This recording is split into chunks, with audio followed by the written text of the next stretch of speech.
And so we're going to look at and where we are in the stories of our matriarchs and patriarchs. We're going to look at two seminal stories. And the first question I'm going to ask you after we read the first one is, who's the better mother, Sarah or Hagar? We're going to look at that. Okay. And we're going to look at other parts too, but we're going to look at that. And then what was Abraham's relationship with each of his wives? And so we're going to look at that as well. So we're first doing the part where. First of all, makes me spin multiple wives to begin with. You know me.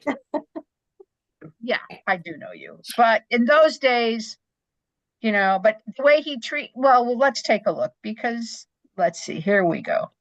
Oh no, I didn't do it right. Hold on, Is everybody okay? Yes. Are you okay?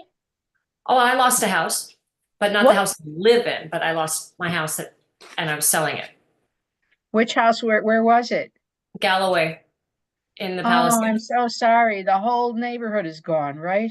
Gone. Like it's so weird. It looks like a war zone. It's just crazy, completely gone. And I really didn't have my stuff in there. But weirdly, I had Max and Jack's beds were still in there. I hadn't taken them out yet. I lived on Iliff for many years. This is the alphabet streets in the Palisades. Right behind the village, there were these streets, and the first one was A, the second one was B, the third one was C. Hers was G, Galloway. Mine was I, Iliff. So they called that neighborhood the alphabet streets because the names of the streets were in alphabetical order up till I think. So there was a K, yeah. Susan, I'm sorry, I didn't mean to interrupt. No, go ahead.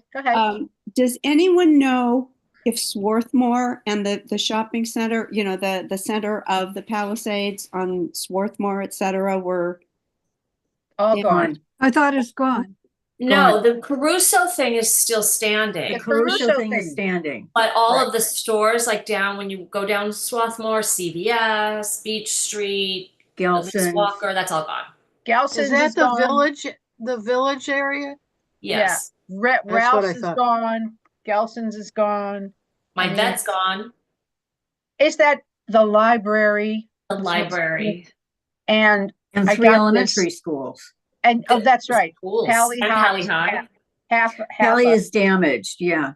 Marquez Elementary School, that's where my daughter went. Because we lived there for 15 years. Oh. So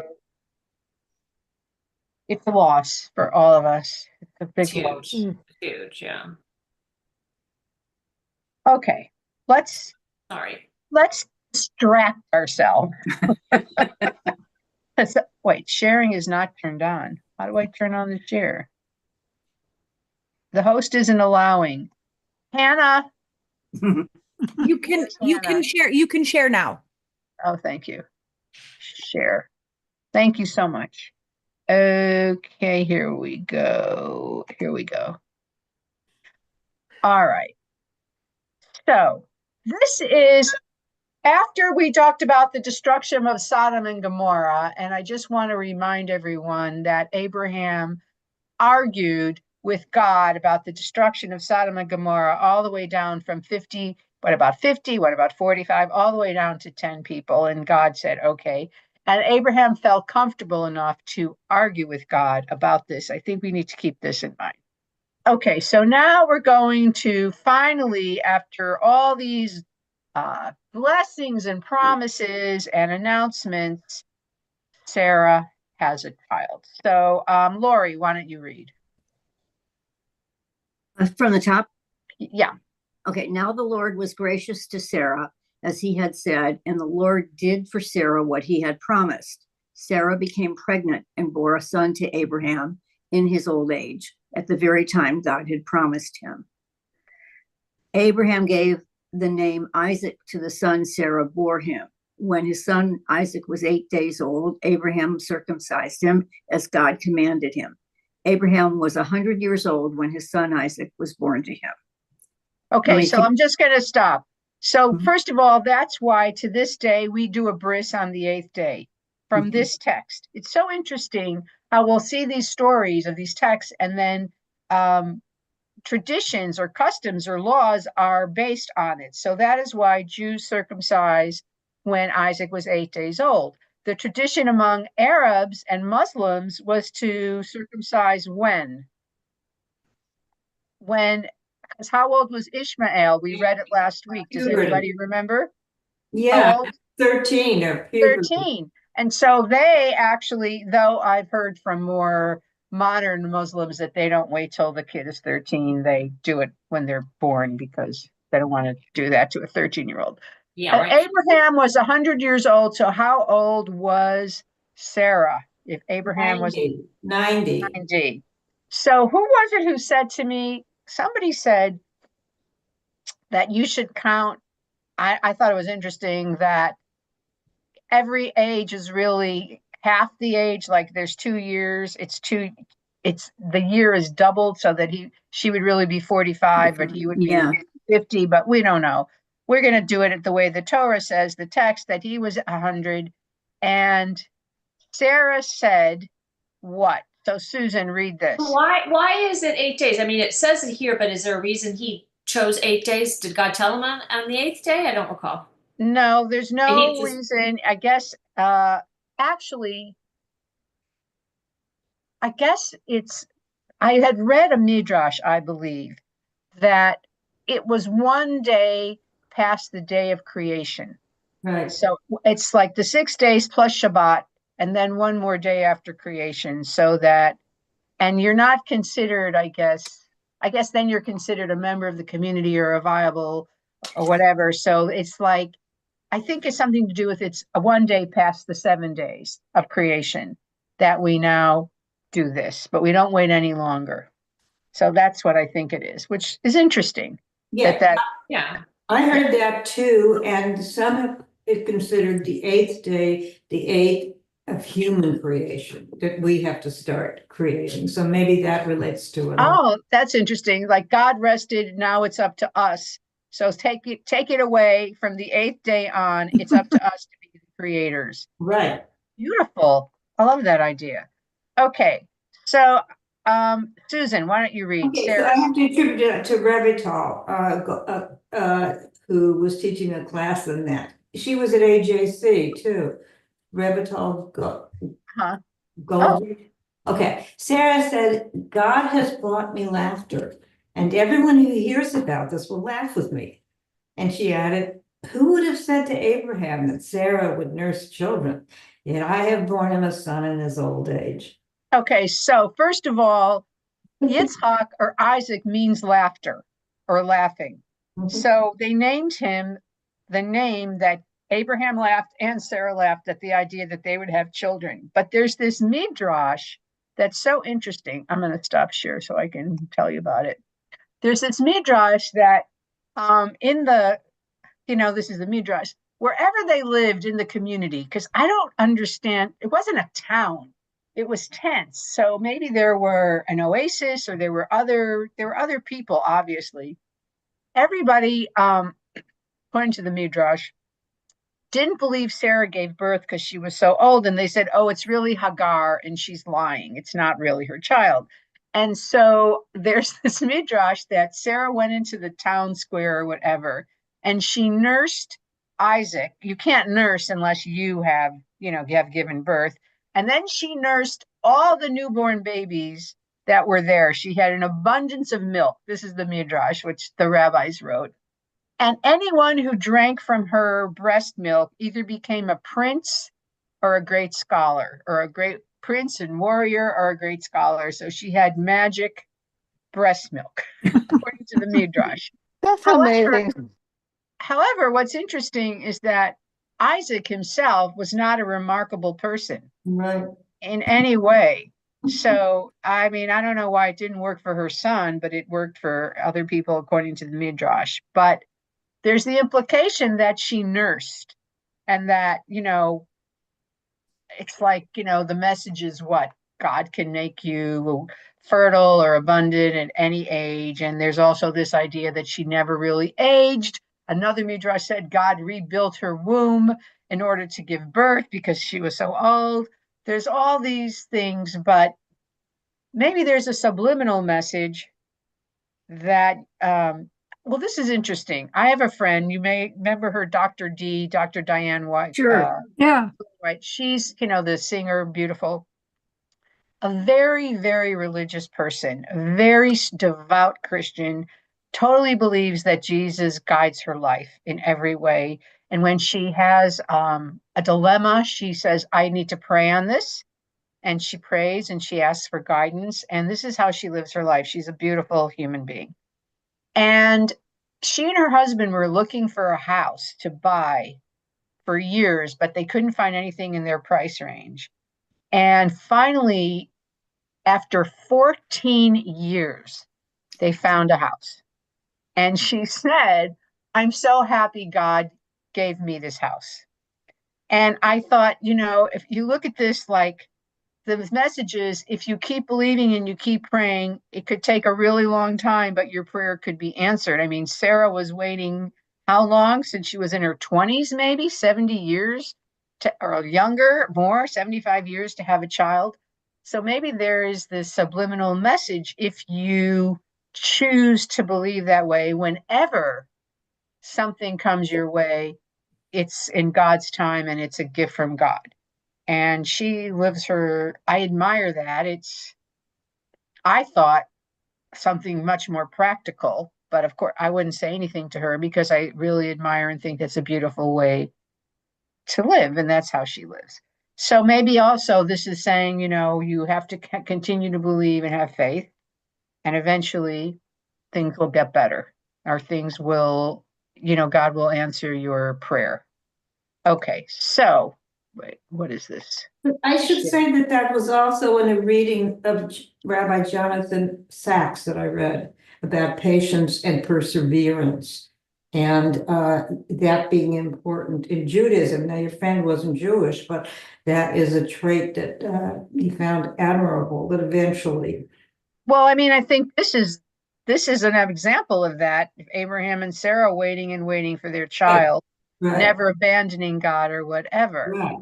So thank God that the winds have died down now, and they died down yesterday. I mean, as horrible as the destruction is, then what comes after it, I think, at least I'm grateful for a cessation.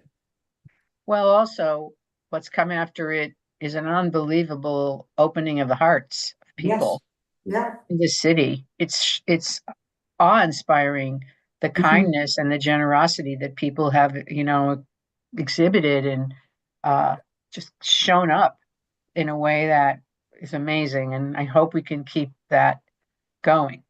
Okay, so I have to look because I can't see everyone. Bonnie, would you like to read? Can you see? Sure. Yeah, I can see. Where am I starting? Okay, you're going to start here. Okay, and I'm so happy to see you all. We're happy to see you. Happy to be seen. Okay, so the child grew and was weaned, and on the day Isaac was weaned, Abraham held a great feast. But Sarah saw that the son whom Hagar, the Egyptian, had born to Abraham was. Okay, Abraham. So why did I put these three words? The word is litzachek, which can mean playing, laughing, or mocking. It can mean all three, and we're going to talk about it in a minute. And continue. Okay. Mocking, laughing, and playing. And playing, or it could be one of these. Okay, mine says and, but okay. And she said to Abraham, get rid of that slave woman and her son. Sorry, I have no voice. For that woman's son will never share in the inheritance with my son Isaac. Okay. What did she see? What was the thing that said, okay, he's out of here. Get rid of him and that woman. Let's speculate. I also read okay, well, I'm not going to say anything. If the word could be playing, mocking, or laughing. Mocking. And so what is that? Did he was making fun of him, you think? Yes. And would that be enough to kick out? Well, he was trying to assert his place in the hierarchy. And now here comes this more biological kid, right? Right, but they're both Abraham's sons. Well, one was born to the slave, one was born to the wife. Right. So the mocking would be enough. Any other ideas of what it could be? Well, what some rabbis have said in Midrash is that the playing was a sexual kind of deal. Okay, so one of them was saying that it was sexual abuse of some kind. He was playing with him. Another commentary said they were playing this game where Ishmael was saying, okay, let's play a game where you're like the deer and I'm the hunter and you run and I'll shoot arrows at you. And he was because the kid, Isaac, was 3 years old, okay, or 4 years old at the time. And Ishmael was at least 17 or 18 or whatever at the time.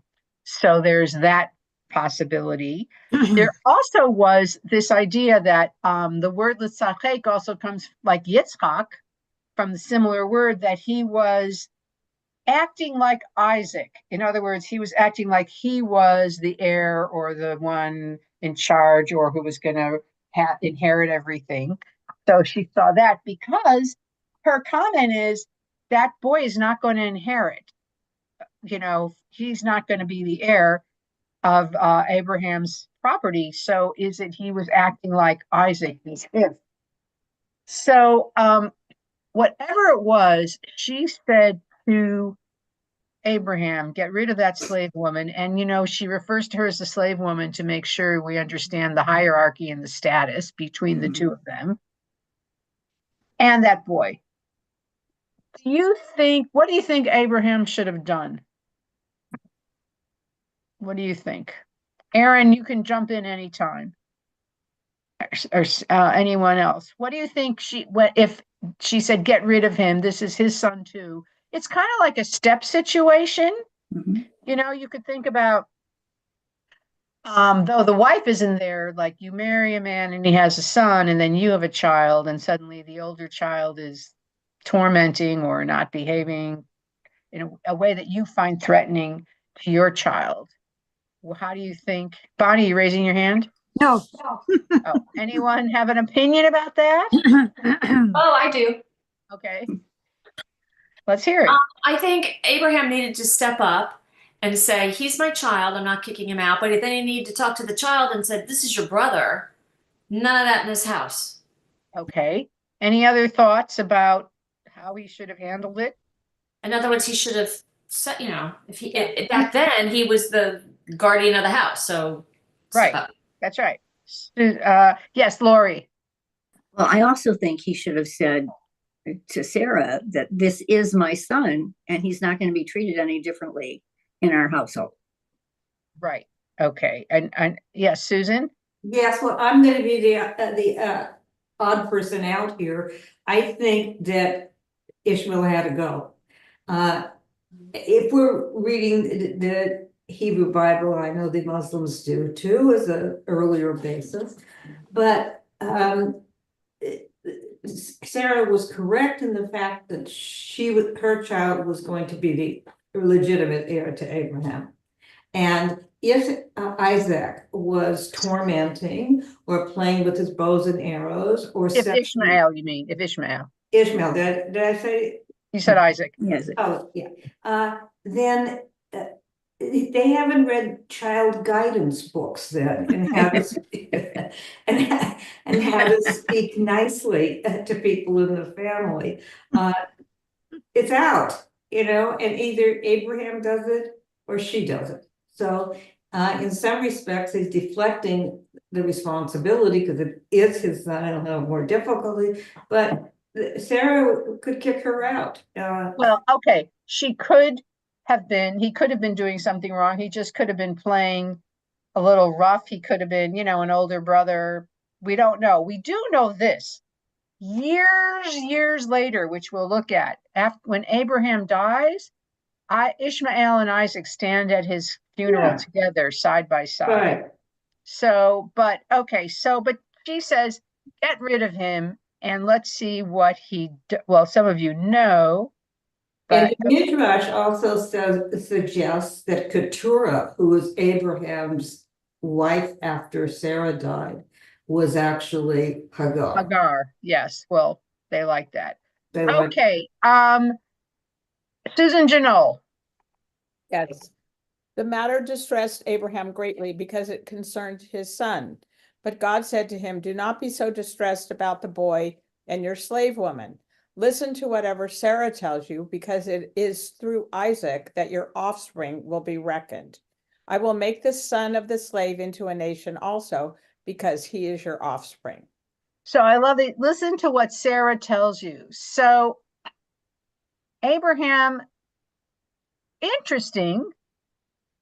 Already, we don't.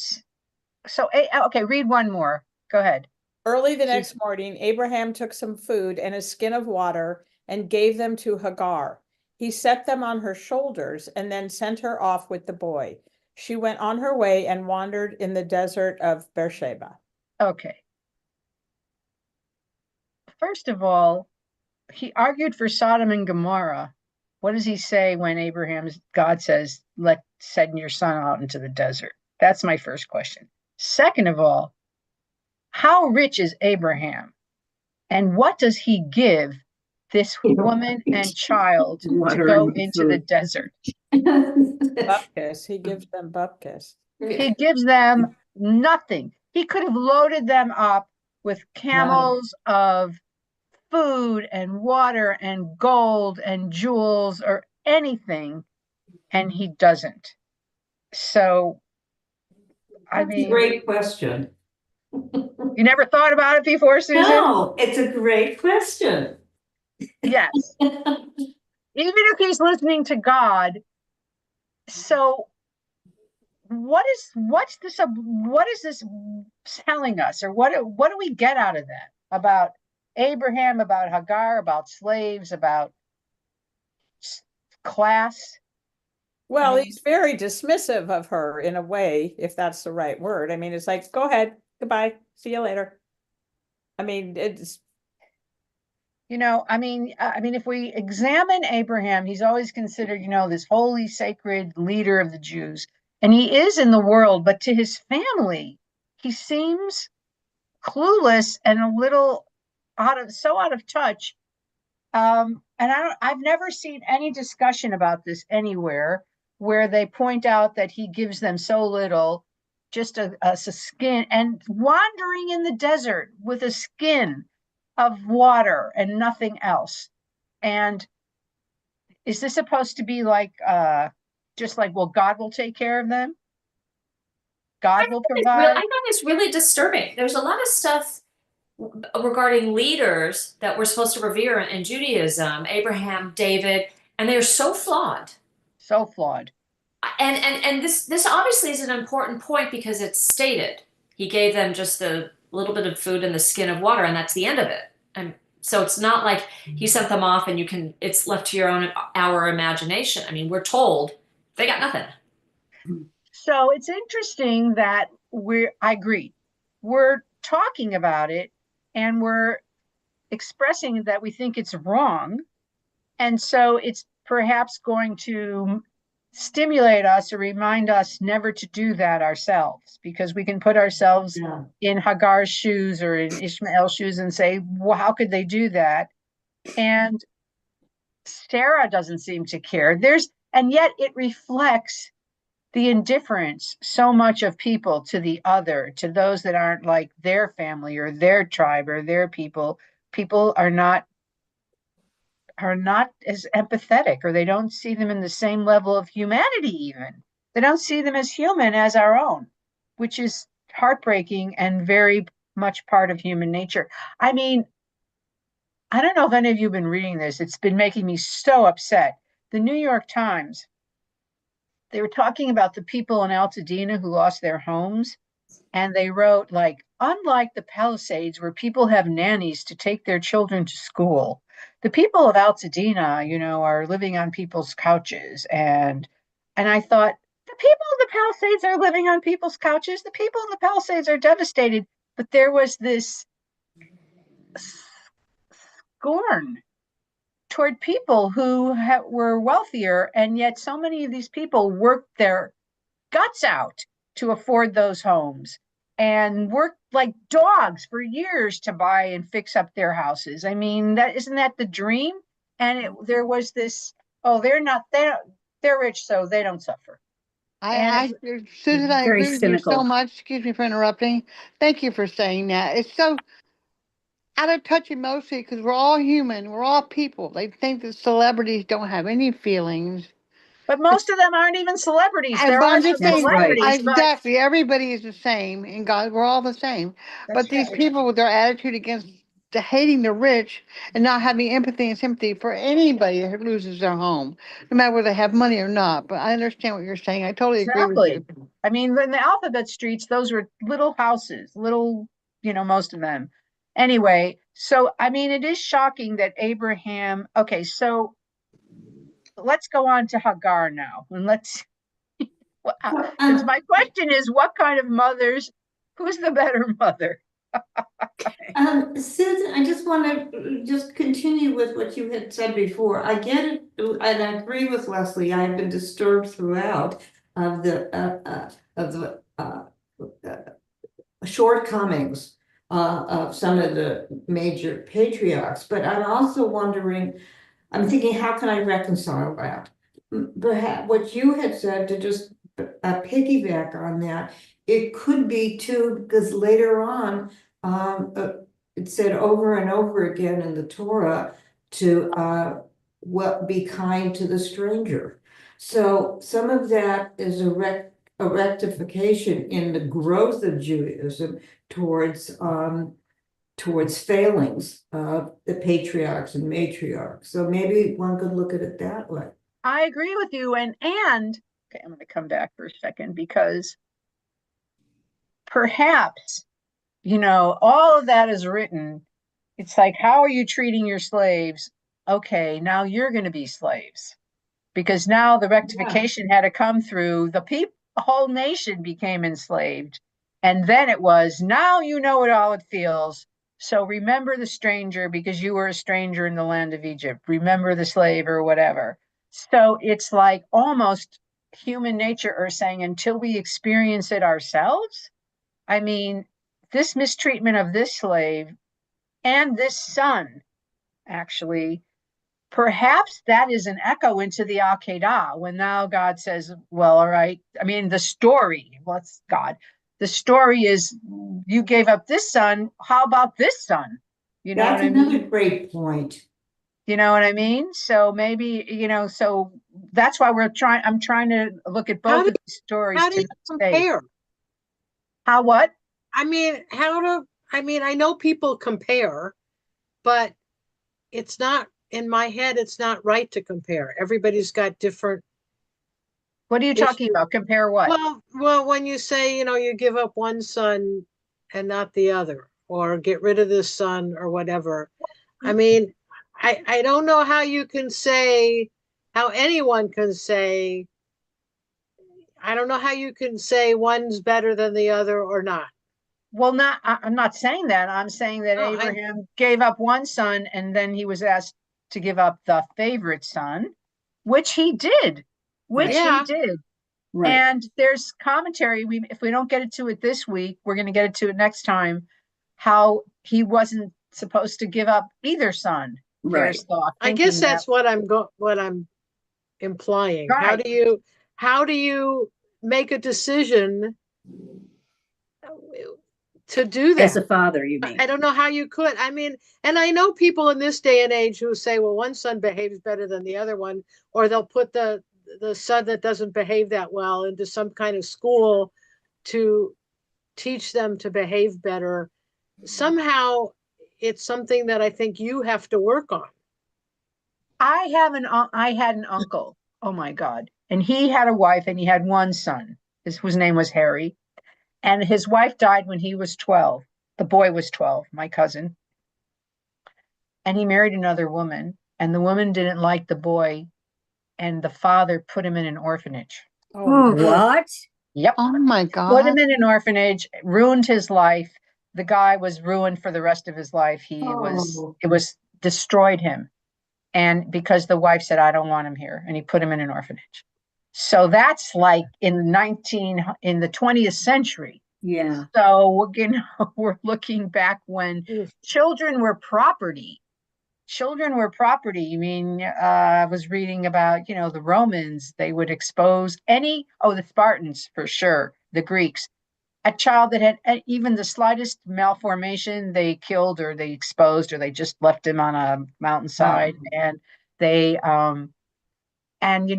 this was a slave child. So Abraham, maybe on the other hand, and Susan will like this, we should give Abraham credit because he was very upset, even though it was a slave child and a slave son, and he didn't want to do it. And he didn't just say, okay, but God said, okay, do it. Listen to I'm going to bless him. The part that we're having problems with is he didn't give them any provisions at all. That is distressing. And that is the story. So now, anybody want to say anything? What if they took Sarah's kindness for weakness? What if they were kind to them? What if there was extreme amount of jealousy going on? Wait, what if what? I didn't hear the first part. What if they took Sarah's kindness as weakness? Maybe that's why she wasn't kind to them anymore. Maybe she was kind at the beginning. Oh, that's interesting. There was extreme amount of jealousy involved. Right. And that ruins a lot. And she was taunting Sarah since her pregnancy. She had been taunting Sarah and saying, I have a baby and you don't, and making Sarah miserable. Right. So, jealousy is really, really jealousy, and it becomes tormenting. So this was the last straw when maybe she said, okay, not only is the mother tormenting me, but now the son is tormenting my son. Yeah. I've had enough. Yeah. That's very good. Done. And it It's a was really a good long point. It was a long time. You said he was 17. Well, he was 13 and the baby was 13. So whatever. The baby was three. So that was a lot of years to be. But he was the prince of the house, and then here comes this other baby who takes all the attention away. Right. Exactly. I mean, he was at least 3. They said he was weaned, and then Sarah saw him doing that. So he was weaned at age 3, which means he was no longer being breastfed. So he wasn't around his mother all the time because now he could wander around and play, or maybe he was 4, or he was 5. He was a little child, and Ishmael was a teenager at least. Okay, so which is interesting because I'm going to show you something interesting about this. Okay, let's go on because it's so fun. Okay. Okay, so then we get to the point where here. So who hasn't read? Somebody just read who hasn't read because I can't see you all. Somebody I will. Okay. When the water in the skin was gone, she put the child under one of the bushes. Then she went off and sat down about a bow shot away, for she thought, I cannot watch the child die. And as she sat there, she began to sob. Okay, keep going. God heard the youth crying, and the angel of God called to Hagar from heaven and said to her, what is the matter, Hagar? Do not be afraid. God has heard the lad crying. As he lies there, lift the lad up and take him by the hand, for I will make him into a great nation. Okay, so what's interesting is that the first paragraph calls him a child. Yeah. And in Hebrew, it's Yeled, which means a little boy. And in the second paragraph, it calls him a Na'ar, which means a youth or a teen, somebody under 21. And she says, oh, I can't see the child die. And she puts him under the bush or, lies him down and walks over because I don't want to watch him die of thirst. So I was thinking, why do you think when she calls him, well, I think it's obvious. To him, he's a child. It's always your child. You can have like a 30-year-old and you can say, that's my child. Mm-hmm. So to her, he's a child, but in reality, he was a teen. And I guess he was faint from thirst, but her choice was to do what? Walk away because she didn't want to see him die of thirst. And she starts crying. So what do you think about her choice of how to handle it? Poor. It's a poor choice? Very poor choice. okay, no one ever wants to watch their child suffer, but would you not comfort your child? And by the Right. way, the whole business of him being a child, he's 18-ish. He probably was, looked like a man, maybe not fully developed, but a man. And how about send him off ahead of time and go find water? He was able-bodied. So that doesn't make sense that he just, unless he was sickly. But comfort your child. Perhaps. Never, never, never leave your child. Okay. Jan, you were shaking your head. You don't, the last comment is we don't know if he was sickly or not. We don't know what his age really was. So we don't know if he was able to go help his mom find water. Well, But maybe they had. Maybe that's after the point. Maybe they had looked for water. Maybe, this is days later that they had looked and he couldn't find any. And he was, and because, we could create a whole scenario. We can make a movie because he was walking looking for water. He came back more depleted and more dehydrated than because she was sitting waiting for him for hope or whatever. We don't know. But basically, we do know that she said, I can't look. I can't look. I can't imagine any mother walking away from a child. I think probably all of us here who have children would die before we would we would die before we would let something happen to our child if that was within our power. Well, you Okay. certainly wouldn't walk away. There may have been nothing to do. You're in the middle of a desert. There's, by definition, there's nothing there. There's basically nowhere to get water, nowhere to get food, nowhere to get anything. But to leave somebody, anybody, forget about your own child, who's a teenager, however old, that's unimaginable, I think, to us. So Right. you asked about in the motherhood. I agree with Leslie, and it's always bothered me, except in the very beginning when I started studying and accepted the child business. He's got to be at least 17. I mean, Right. he was circumcised, for goodness sakes, when he was 13. Right. And then Isaac was weaned. I can't imagine her walking away and as Leslie said, give the son comfort or have the son. What's with him? Why doesn't he try and look for water too? And Okay, but let's assume he did. Let's assume he looked for water and they looked and Right. looked and looked, and now he's exhausted and he's dying of thirst because there's no water. Let's so assume if nothing else, just hug each other while you both die or something. I mean, I haven't been in that situation, so I can't say that, but it's just, is it not, it doesn't sound like a great mother until God shines his grace on her and she sees God, the angel Right, of God. right. So, Well, how about a great person? Not a great person, not just not a good mother. Okay, I mean, continue. whoever had been with her, it would have been a horrible choice, in my opinion, to leave. yeah. Okay, And so And I also, kind of feel like God bribes her a little bit. Keep going. Yeah. Go back to him. I'm going to make him a great nation. no, he doesn't say go back. That was earlier. She ran away when she was pregnant. Now he doesn't. He gives them water. We're about to see that they're going to get they're going to find water in a minute. Water's going to appear. But so if there's many ways to look at Hagar. One of them is, you're a coward and you abandon your child, or maybe this is there is the idea that she was a princess, in Pharaoh's court, and then a daughter or lower daughter and given as a servant. She's a servant. She seems inept or ill-equipped. You know what I mean? Immature, a childlike. She was making fun of Sarah, which is so stupid if this is your mistress that you depend on and stuff like that. But isn't that jealousy of some way? It could be jealousy, or she was proud that she was pregnant and her haughty mistress was barren, which shows immaturity. It shows She was immature, but she'd been a mother now for 17 years or so.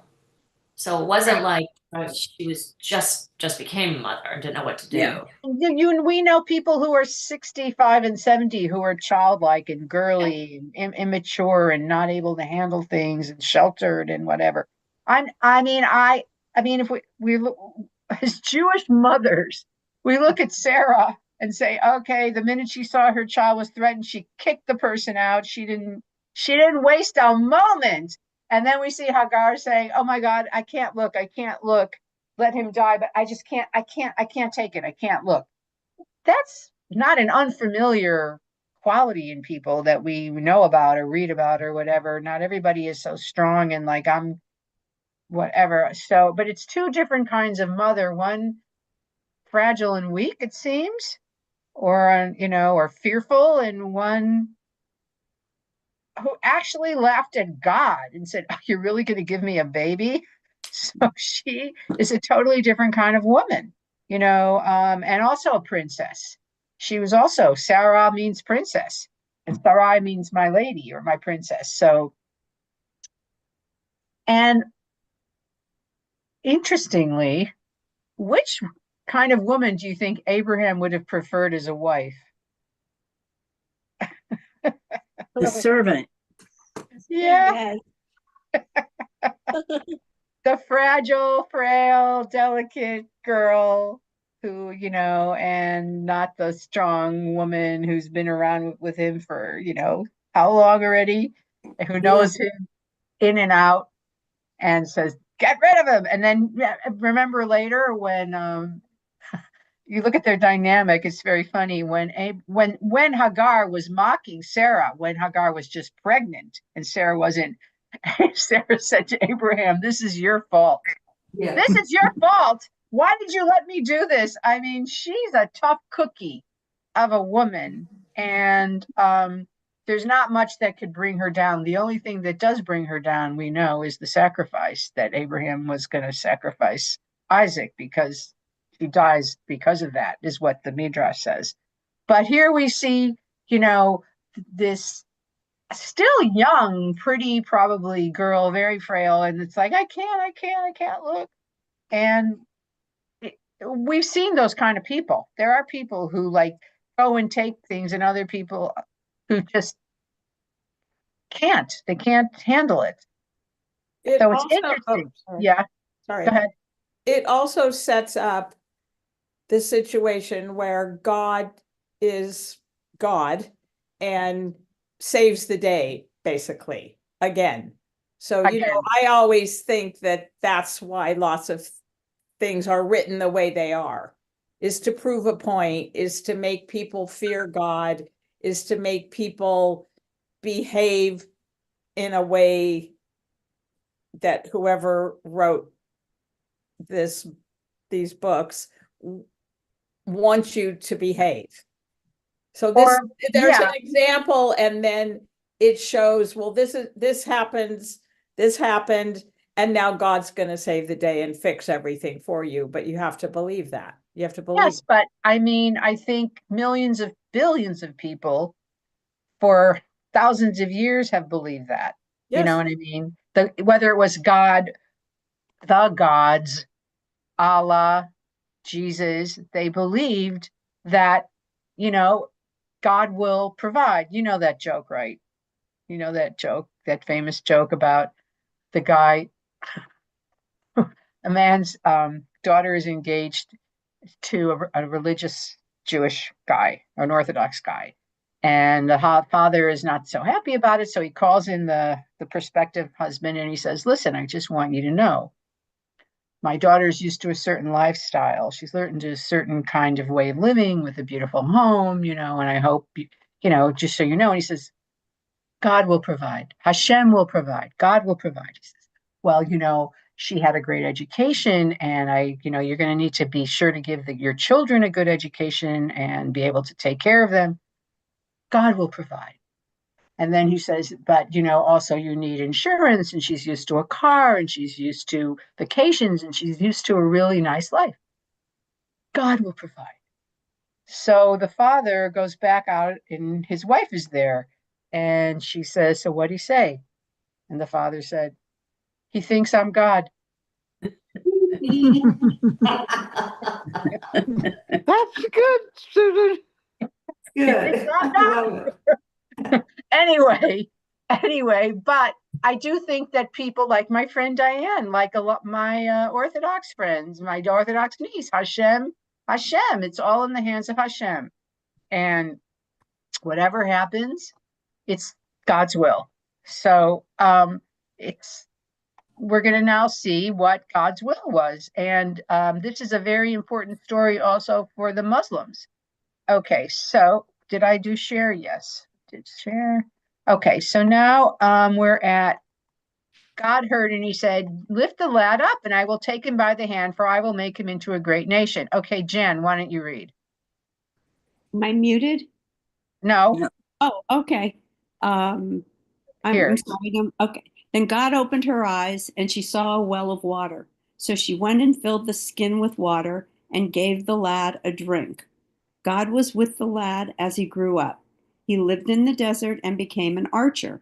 While he was living in the desert of Paran, his mother got a wife for him from Egypt. So he grew up in the desert. And there was a blessing when the last time she ran away, where God said he's going to be in wild ass of a man and he's going to be wild. And I think I always imagine like Bedouins, on horses and lived in the desert, but had this culture, of the desert culture. And they became traders, as we know, traders. They had caravans and they went and traded all over. But she went to Egypt to get him a wife, which is significant because she was Egyptian. So she went home, and it's interesting, just like Abraham we'll read that, sends his servant back to where he came from to find Isaac a wife. It's like you married within your tribe, you married within your people. And this is the first part of the Ishmael story, though the Akedah, or the sacrifice, they say was Ishmael. That and that, I mean, it's very interesting. We'll read the Akedah next week, but Abraham has a dream in the Quran, and says, God told me to sacrifice you. And they go to the top, and then God stops him, Allah. And then they don't go home. They go and they found Mecca. They go to Mecca and they create, found the whole center of Mecca. And that's where Ishmael stays and Abraham comes back. So that's how they talk about, a lot of these are origin stories. How did these things happen? And they're these mythology or mythological stories. And this is the story of Ishmael and the Ishmaelites. And that in Judaism and in our Torah, they're cousins.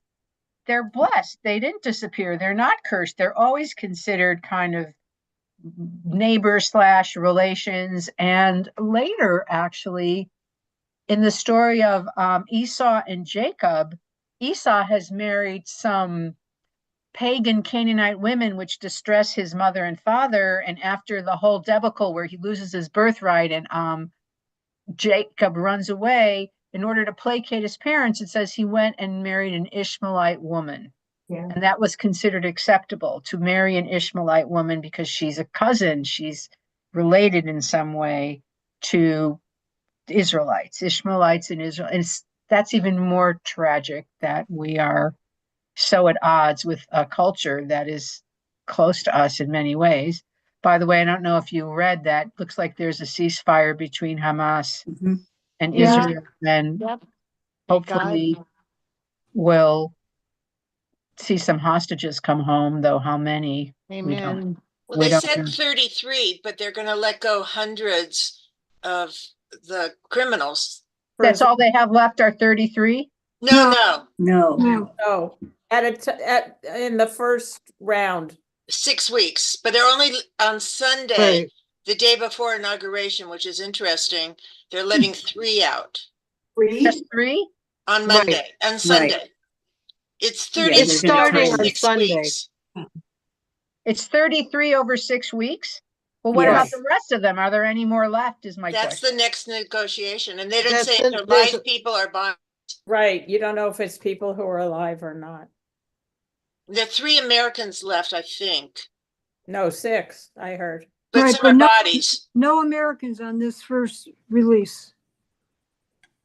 That's what they said on the news. Oh, I didn't hear that. And then they have to, at the 7th week, they have to have another negotiation or something like that. Just so we can Boy. pray. Let's pray. So, But it's God. women and then old men, and there's a whole protocol that they're following. Oh, I didn't hear. I thought they didn't say that yet when I looked. They said they Well, didn't say. I don't know if I- it was speculation or truth. I don't know. well, okay, so we have 3 minutes. I just want to let you all know that this Friday night is Martin Luther King Shabbat at Irmis, and we're having a soul gospel choir Wow. come and sing. Oh. The name of their group is Raise, Raise, Oh. and we'll hear some nice music. And we are offering for all the families who lost their homes, we've invited them to come and have dinner after, but not that many actually have responded. So I don't know. People are far away. They're devastated. I don't know what's going to happen, but you know, Oh. But and that's a good idea. That's very sweet. yeah, and we just, I want you all to be safe, and You too. and it was great to study with you. And I don't want to start on the next section, which is the Akedah, which we'll do next time, because I have lots of commentaries on what we think, they did, and then how it affected Sarah. But I guess we're saying that, Cindy, did you want to say something? Go Oh, ahead. I looked it up, and the Dead Sea Scrolls will be there till September. Yeah, we had to cancel. Ironically, I emailed them, and I got an email back saying, "Oh, we have no power. We're not even here." And I said, "Okay, I'm glad, somebody told me, because they didn't let us know." My Yeah, and I read that Skirball is closed indefinitely. Indefinitely? Why? Well, they'll reopen, but they don't know when because of where they're located, I guess. Right. Yeah. But they're not Excuse me? really in danger over But there. No. is the Getty Center open? I don't think I don't anything's know. open yet. Nothing's Those open off yet. ramps are all closed. Yeah, I Yeah, don't the know. off-ramps are, 405. but, There's but nothing they were open, and there's closed no southbound. there's no power up Right. there, I don't think. No. Susan, So I can Friends we have in the valley just now got their power back after 4 or 5 days. My sisters had no power for a long time. And where is And she? she went to Hollywood. She and her husband went to Hollywood to evacuate. And the Runyon And, Canyon well, fire my started. family has a hotel there, so she went to the roof of the hotel just to look around, and she said the whole hill was on fire. She's like, Wow. oh hell no, I'm going home to sleep in a cold house with no anything rather than stay. However long. Yeah, really. Yeah. So that fire didn't really, come closer than it was, but she was like, you've got to be kidding me after, is your hotel open now? That hotel? yeah, it's open. Are you getting evacuees coming? You know what? I don't know. I don't know. Probably, but I don't know. That's Yeah. on Franklin, right near the Vine, Franklin near the 101. Okay, yes, so you were a little bit okay. east. Yeah. Well, I wish you all be safe. Yes, Jen? I just want to do anybody who's going to see the Dead Sea Scrolls to give a little warning to, because when I was in LA, the 3 weeks ago or whenever, we went, and the amount of people there, the walk through, it took maybe 2 hours just to even get into it. And the people walking through the exhibit, it was excruciating. I mean, Wait, it was this on a weekend? no, it wasn't.